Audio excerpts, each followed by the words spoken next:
Welcome to the Harper Tech Academy. Today we're doing something a little bit different.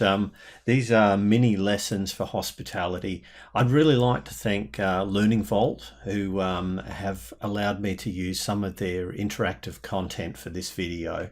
So this is the introduction to participate in environmentally sustainable work practices.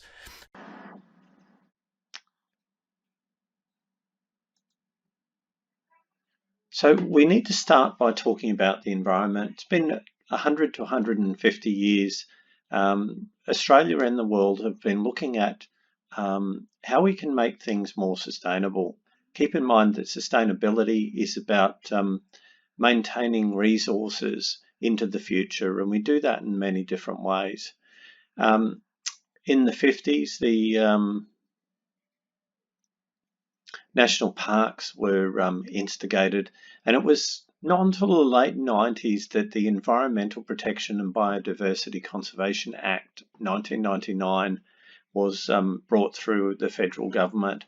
Its main areas was to regulate forests, forestry, how things were grown, fauna, looking at endangered species, and establishing more heritage places, and the Aboriginal heritage places are one part of that.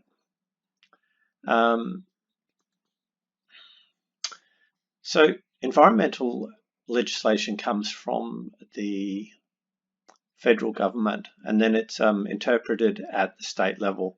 Obviously, we're in New South Wales, so it's the protection of the Environmental Operations Act 97. But if I click through, you'll notice that each state has a different one. Wow, look at Victoria. They've been going since 1970. To manage a system, and remember that HACCP and food safety is a system. So what you need as we feed it down into the codes of practice is the environmental management system. This is really important to allow hospitality establishments to know how what to look at when they're creating it. So let's have a bit of a look. So the key one there is minimizing liabilities. So how do we design buildings and areas that will actually minimize that? How do we maximize the efficient use of resources? And when you look at it, water isn't the only resource a restaurant uses. We've got electricity, we've got gas, we've got electricity, and reducing waste. And we can do that in a number of different ways. The way we package things, all the leftovers used into stocks and soups. This one's always an interesting one, the good corporate image. Basically, when you're looking at big hotels, it's in their best interest to actually talk, but also do environmental sustainability. And a really good example of that is if you've ever been in a 5-star hotel, it'll have a sign in the bathroom saying if you want to use the towel again, to basically keep it up. Now this actually saves a lot of water because they're laundering towels and sheets every day sometimes in those types of establishments.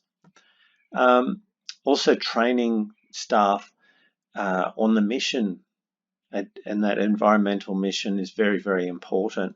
And 6 and 7 actually look at how you can increase profit and do the right thing by the government, because it won't be sustainable. So for each of these factors, we need indicators to give establishments an idea of how they're going.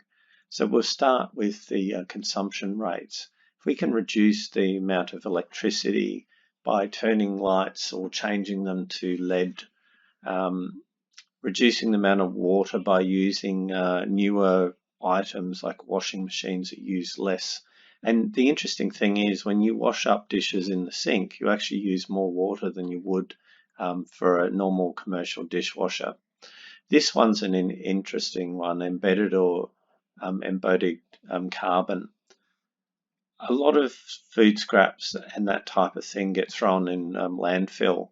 Now, it will compost if there's oxygen and there's animals in there, but what they do with landfill is they actually pack it down so there is no oxygen. And what happens is as the food decays, it causes methane to actually push out, and also it can go down into the groundwater, and we don't want that. Australia and the world, they talk about reducing our carbon emissions, but we can at a restaurant level or an establishment level, and balancing off that loss of energy and reducing everything is very important. Well, there is our first lesson in the Harper Tech Academy. Thank you so much for watching, and we'll see you next time.